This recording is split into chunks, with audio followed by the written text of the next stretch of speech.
Greetings, everybody, and welcome to this flipped classroom presentation where today I will be discussing the essential skill of annotation. I think this is one of the most important and hopefully lasting lessons any student can learn, and it's one that I hope will stick with you long after you've left this class and hopefully will always stay with you as a lifelong reader. So with that said, let's get started and take a look at annotation. Okay, so the first thing we need to address is what exactly is annotation? What do we mean by making annotations? Annotations are strategic notes and marks made by you, the reader, in the text that is being read.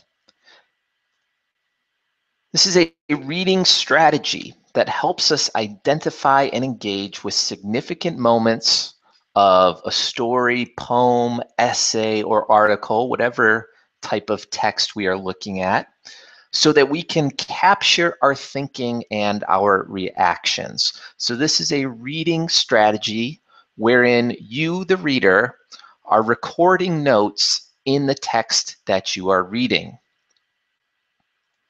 Okay, so why do we do this? Why is annotation so important? Well, first of all, annotations empower readers to engage with a text, with both its content, that is the story being told, or an argument being advanced, whatever that content may be, what is being said on the page. And it also empowers us as readers to engage with the author, that is the person behind the words who is telling the story. So making annotations as you read means that you are being active rather than passive as a reader. And I think that's important because it increases the likelihood that you will make new discoveries as you read. So as I mentioned before, this idea that annotation allows us to converse with the author of the text. And I think this is really important because if we think about it, the relationship between a writer and his or her reader is really about the most intimate or close relationship that you can imagine. Think about it from the writer's point of view. The writer is sharing with you in his or her text his most deeply felt imaginations, feelings, emotions that can range from fear to intense passion or sorrow or joy. The author's ideas, desires, whatever is being communicated is something that is very deeply felt by the writer. And the fact that this person felt so strongly about this to commit to putting it on paper for the reader to consume and for the reader to think about it is really a significant idea when you really stop to think about it. And think about your perspective as a reader when you are reading a text. Think about how you can hear the writer's voice in your head. Again, that is a really powerful idea. And what annotation does is it demands that you, the reader, respond to what the author is saying. So in that way, you are really in a conversation with the author, rather than reading being a passive experience or a one-way experience where you are merely consuming what the author is saying. Annotation allows you an opportunity to respond in a very personal way to what the author is communicating, and therefore it becomes a two-way street where you are having this conversation with the author, and that's a really cool thing. Additionally, I think when you annotate, you are having a conversation with yourself. I will talk in a minute about what to annotate and what to look for as you read.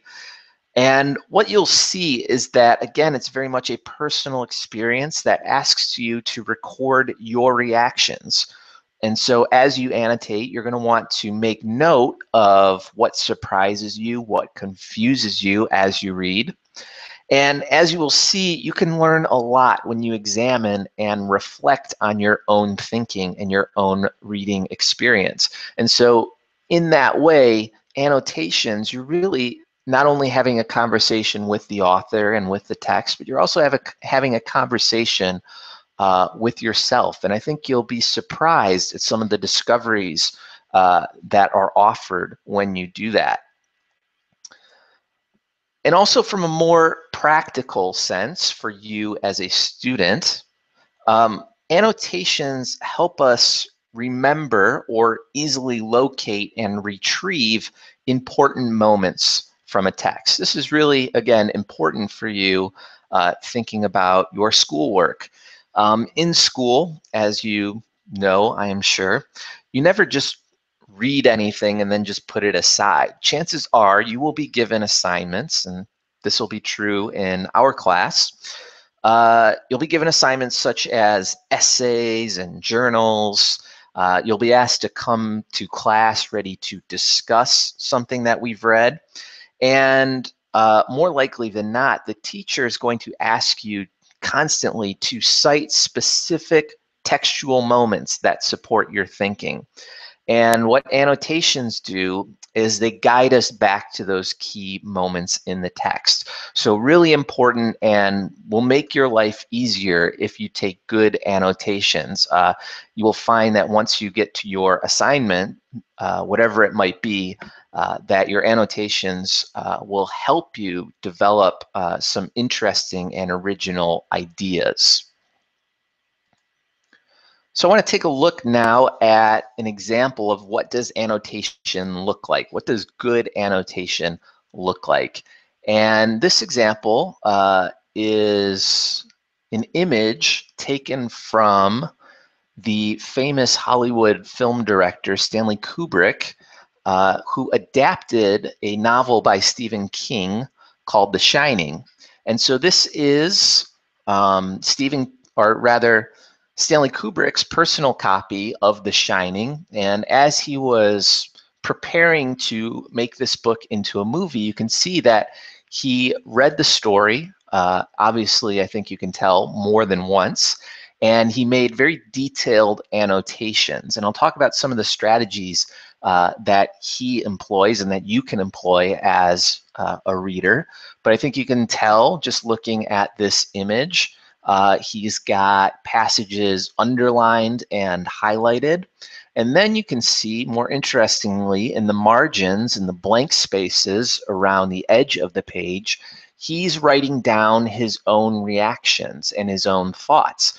You can see at the top of page 87, he has written down a question that he has. So questions, reactions, and other ideas are recorded onto the page. And this is really when you read for school or otherwise, and you annotate, this is what each page should look like, more or less.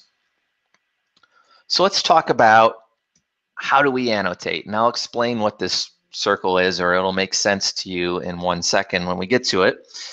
But in order to annotate, first things first, you need to have a pen or pencil in hand as you read. This is a very important habit that you need to get into. You should always read with something to write with in your hand.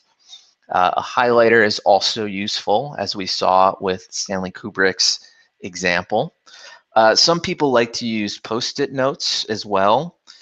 You will develop your own system for annotation that works for you as you get more practice. But at the very least, you need to get in the habit, again, of reading with a pen or pencil in hand at all times. This is something that you will want to keep up beyond school, and I think for the rest of your life as a reader. The next thing, the other requirement for annotation, is that it demands patience. So patience is required. You don't want to just underline everything that you see on the page. That's not good annotation. You want to be selective in what you are picking out. So instead of just underlining everything or circling everything, you're going to want to reflect on and carefully select important passages in your reading, and then take the time to record your thoughts and reactions on the page in the margins, just like we saw Stanley Kubrick do. And so, yes, annotations, they ask us or they demand of us that we slow down as we read. But there's a very good reason for this, and that is you will find it gives us as readers a richer and more rewarding reading experience when we take the time to slow down, to reflect, and to record what we are thinking.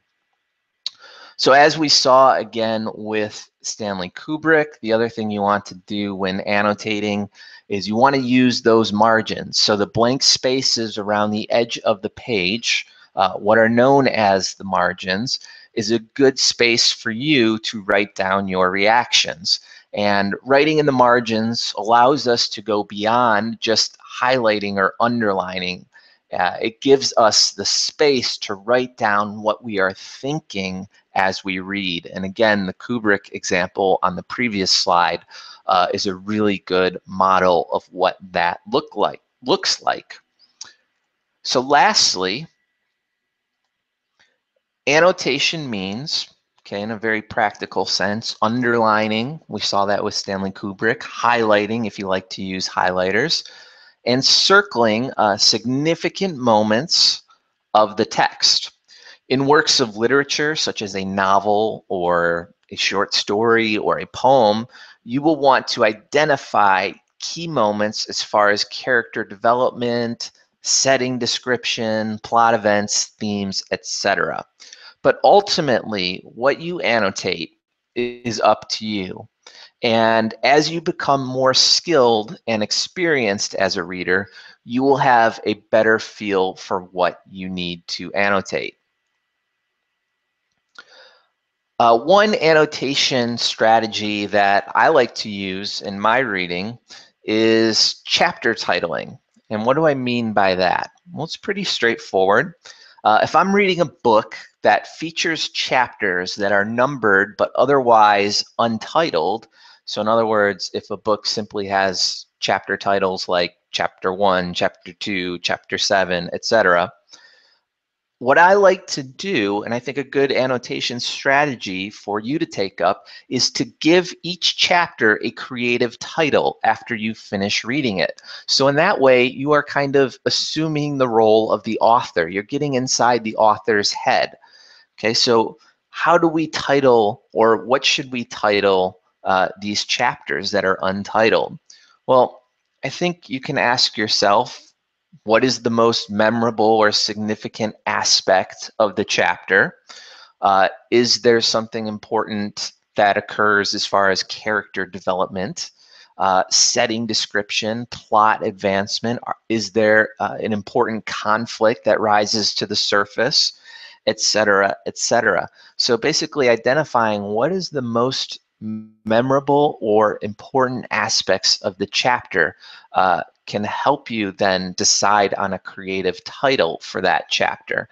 And again, that goes back to this idea of a deeper engagement with what we are reading. Now, some books that you read will already have titled chapters, and that's great. But I think it's still useful to, once we have finished reading the chapter, go back and go to the first page of the chapter where that title is, and just note 2 to 3 bullet points of important moments from the chapter. So 2 to 3 summary points, record them at the beginning of the chapter. Again, this goes back to the idea that by making annotations, it makes retrieval and memory easier on us for when we need to cite textual evidence later on.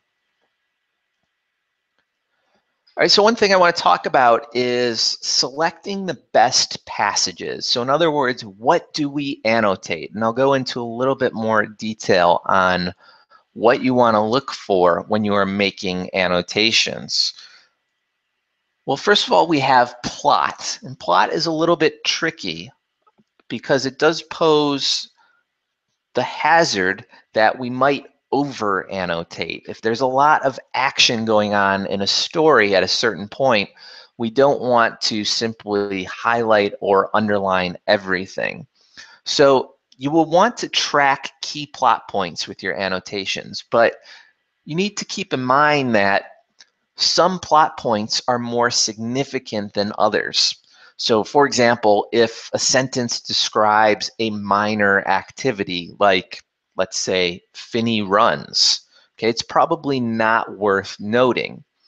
However, you will want to distinguish between important and unimportant plot events.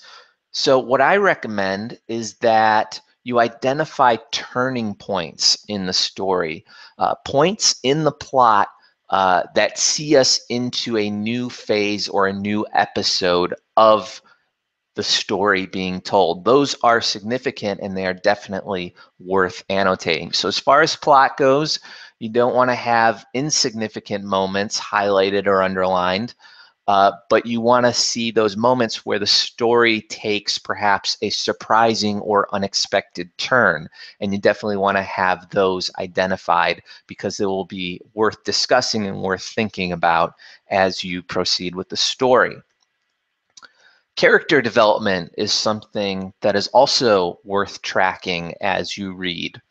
So think about the different methods of indirect characterization and how they can communicate important ideas about characters.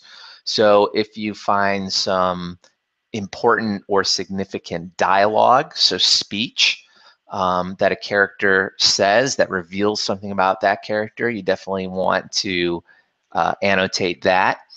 If other characters are talking about a character, what others say is really important. Descriptions of a character's physical experience can communicate some important ideas to us about that character, and so you want to pay particular attention to that. If a narrator gives us access to a character's private thoughts, those are often very revealing and very important to our understanding of the story. And then any significant actions that a character carries out. If you feel that a certain action that a character takes is important or communicates something important about the story, then you will want to annotate that. Setting is another important thing to track as we read any kind of story. And one way to think about setting is think about it as though it is a character in the story. Very often, the environment in which a story takes place dictates much of what happens as far as plot and also character development. So setting descriptions, think about why the author is giving us details about a certain time or a certain place, and that can be key to understanding the story as a whole. And speaking of understanding a story as a whole, we're going to want to track those key moments regarding theme. So what is theme? Theme is the big idea of a text, and there can be more than one theme, but I'll talk in further detail about what constitutes theme, but basically it's the author's general purpose in telling this story. Why is this story being told? What does it say about big ideas that go beyond the confines of this particular plot? So ideas like gender and the nature of violence, family relationships, et cetera, et cetera. These are things that constitute theme. And usually the author is communicating some important insight about these different themes in the text. So theme, if you ever hit on a moment in a story where you feel like something important is being communicated, you definitely want to annotate that. Author craft is also important to keep track of. So moments where you recognize figurative language devices such as metaphor or allusion being used, you definitely want to make note of that. So any literary device that you come across in writing is worth noting when you have that recognition. And then lastly, and I think this is important, as a reader and as you annotate, you need to be comfortable with those moments of confusion. Being confused as you read is inevitable and it's okay. And in fact, I think as a reader, it's important that you acknowledge moments where you fail to understand or you're struggling to grasp with what the author is saying. And so I urge you to get comfortable with confusion. And if you are confused, one way you can deal with that in your annotations is to record a question for the author or for fellow readers, or simply write, "I don't understand," or simply record a question mark in the margins. And this will be useful to you as you continue to examine and investigate the meaning of a text. So it's okay to be confused. And I encourage you, when you have those moments of confusion in reading for assignments in our class, that you bring those questions in the next day, and we'll see if we can help you out with that. Okay, so being confused, those moments of confusion often lead us to moments of deeper reflection and investigation. And that leads us to those moments of discovery, those aha moments that make reading such a rewarding experience. I also want to add a word about informational text. So we've talked mostly about annotating works of literature, such as poems and short stories and novels, but it's also essential that you annotate informational or nonfiction texts. And so the ideas of annotating fiction and nonfiction are pretty similar. So with an informational text, you're going to want to identify and annotate what is the central idea or premise of the article, what's the writer's thesis. You always want to be able to point to a specific moment where the author declares his or her central idea or purpose in writing. Just as you would with a work of literature, you want to note your reactions and your questions that you have as you read. And you also want to identify supporting claims and evidence that the author uses to elaborate on that central idea or premise of which he or she is writing. So pretty much the same idea, no matter what kind of text you are reading. You want to be engaged, you want to record your reactions and questions that you have, and you want to identify the structure that the author is using. So to summarize annotations, some final thoughts. Again, I think making annotations is an essential skill that I urge you to carry on beyond your years as a student as you become lifelong readers. Annotations require practice. So over time, you will develop a system and style of your own. You'll find one that works for you.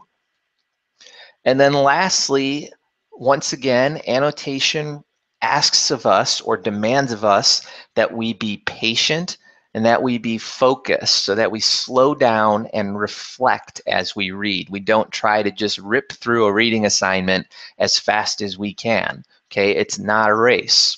Okay, so in our modern world, I think it's becoming harder and harder to clear out time and outside distractions to concentrate on reading a single text. When you read, and this is what I recommend, this is what I do as a reader, I think you should find some place where you can free yourself from all distractions. So for example, do not read in front of a TV or computer screen.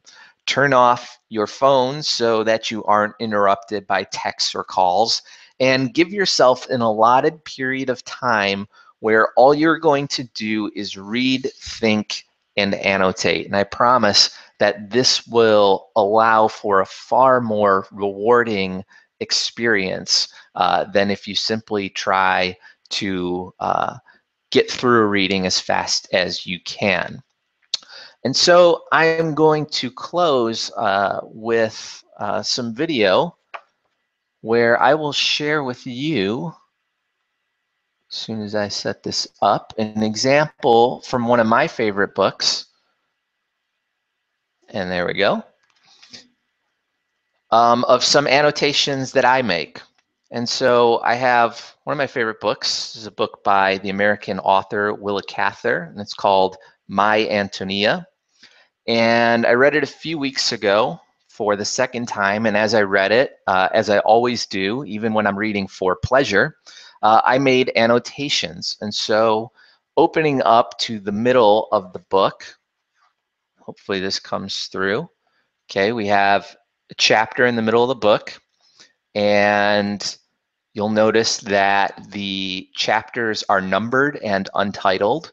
So one thing I've done is make 3, in this instance, summary points, what goes on in this chapter. You'll see that I have passages underlined. And then if we go ahead, another page. Okay, so I've got notes at the top in the margins. I've got moments that are underlined. Hopefully this comes through okay. Another chapter on the next page.